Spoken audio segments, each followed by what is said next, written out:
जाति निकाल दी मुराद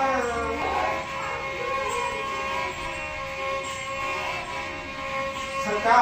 तेरा दरबार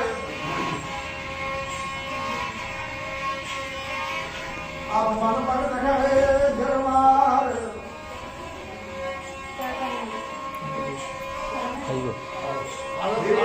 जाति निकाल दी मुराद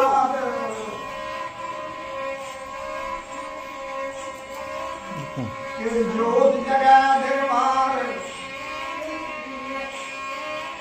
आप मन भगत खड़े दरबार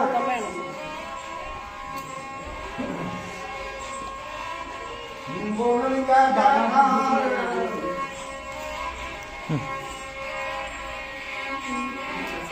ये जाति पूरी कर दी मुराद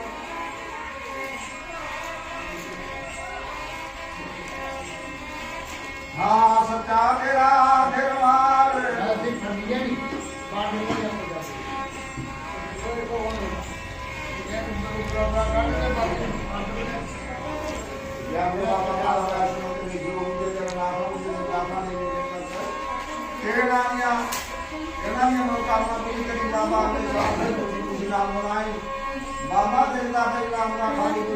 ভিডিওটা করে জিতের সঙ্গে লোকের জিতের সঙ্গে